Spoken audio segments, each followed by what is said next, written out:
perceived through my senses. It transcends the senses, but it is possible to reason out the existence of God to a limited extent. Even in ordinary affairs, we know that people do not know who rules or why and how he rules. And yet they know that there is a power that certainly rules. In my tour last year in Mysore, I met many poor villagers, and I found upon inquiry that they did not know who ruled Mysore. They simply said, some God ruled it. If the knowledge of these poor people was so limited about their ruler, I, who am infinitely lesser in respect to God than they to their ruler, need not be surprised if I do not realize the presence of God, the King of Kings. Nevertheless, I do feel, as the poor villagers felt about Mysore, that there is orderliness in the universe. There is an unalterable law governing everything and every being that exists or lives. It is not a blind law, for no blind law can govern the conduct of living beings. And thanks to the marvelous researches of Sir J.C. Bose, it can now be proved that even matter is life. That law, then, which governs all life is God.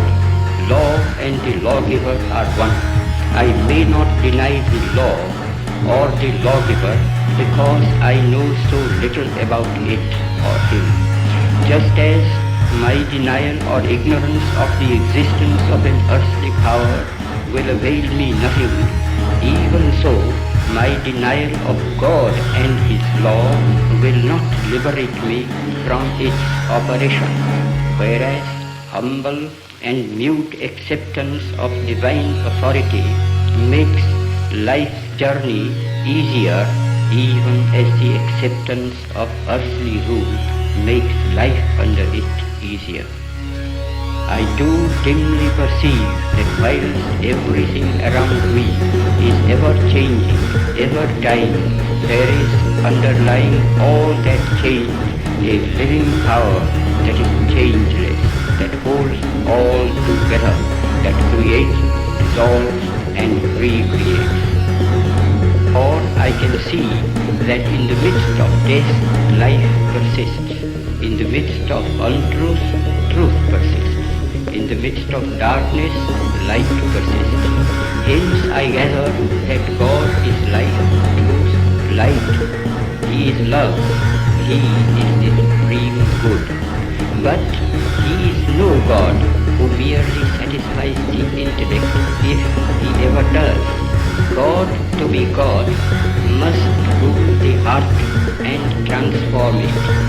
He must express himself in every smallest act of his votary.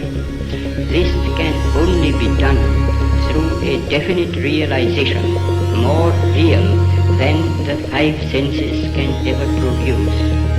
Sense perceptions can be, and often are, false and deceptive, however real they may appear to us.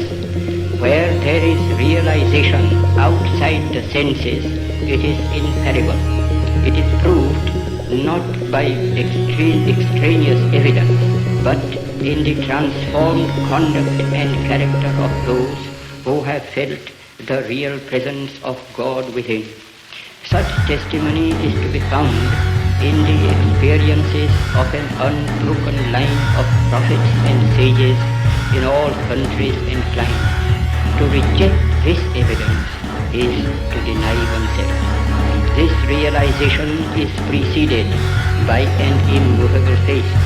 He who would, in his own person, test the fact of God's presence can do so by a living faith.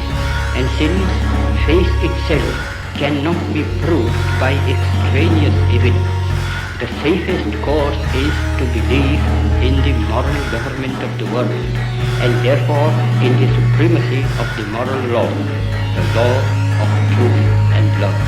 Exercise of faith will be the safest where there is a clear determination, summarily, to reject all that is contrary to truth and love.